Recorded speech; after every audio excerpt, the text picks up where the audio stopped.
অনেকেই এই প্রশ্নটি করে থাকেন।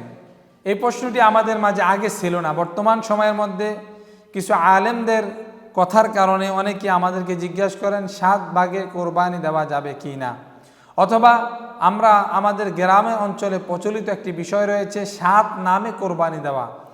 যেই 7 নামে কোরবানি দেওয়া এই কথাটি বলা হয়, এটা একটা ভুল ধারণা। যদিও এতে শিরক হবে না, কিন্তু এই কথাটা বলা অনুচিত। কারণ নাম হবে একটা বিসমিল্লাহি আল্লাহু আকবার, আল্লাহর নামে পশু জবে করা হবে। তবে বিষয় হচ্ছে 7 জনের পক্ষ থেকে পশু জবে করা হবে, 7 জনের পক্ষ থেকে আল্লাহর নামে এই পশুটাকে জবে করা হবে, কোরবানি দেওয়া হবে। 7 ভাগে কোরবানি দেওয়া যাবে কিনা, এর 1 নম্বর উত্তর হচ্ছে যে হ্যাঁ, 7 ভাগে কোরবানি দেওয়া যাবে। এর ক্ষেত্রে আপনার যে বড় বড় পশু রয়েছে 3টা, গরু, মোষ এবং ওট, এই 3টার মধ্যে আপনি 7 ভাগ প্রয়োগ করতে পারবেন। অনেকেই প্রশ্ন করে কম বেশি হলে কোনো সমস্যা আছে কিনা, অথবা যদি কম হয় তাহলে একটা মৃত ব্যক্তি অথবা 4-5 জন আরো নাম বাড়িয়ে এটাকে 7 নাম পূর্ণ করে। এটার জন্য কোনো পেরেশানি হওয়ার কারণ নাই।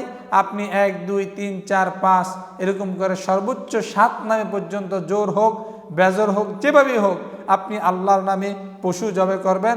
7 জনের পক্ষ থেকে আপনি পশুটাকে আল্লাহর রাস্তায় কোরবানি করবেন। তবে অবশ্যই যদি আপনারা ছাগল, ভেড়া এবং দুম্বা এই 3টা ছোট পশু যদি আপনি জবে করেন, তাহলে একজন বা একটি পরিবারের পক্ষ থেকে আপনি আদায় করা হবে। আর যদি আপনি একটা গরু অথবা মোষ অথবা ওট আপনি দেন, তাহলে ওই বড় গরু অথবা বড় পশুর মধ্যে 7টি নাম প্রয়োগ করা যাবে। এই জন্য এর মধ্যে আপনি যদি ইচ্ছা করেন তাহলে আকিকাও দিতে পারেন।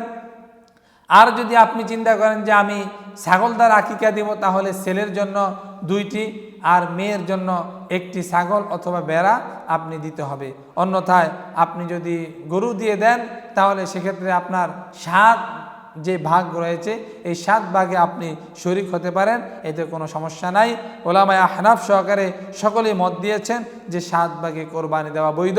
আমাদের দেশেও এটি প্রচলিত রয়েছে, দীর্ঘদিন ধরে চলে এসেছে। এই জন্য এটা নিয়ে কোনো ঘাবড়াবার কোনো কারণ নাই, চিন্তিত হওয়ার কারণ নাই। আল্লাহ তাআলা আপনার কোরবানি অবশ্যই কবুল করবে, আমিন।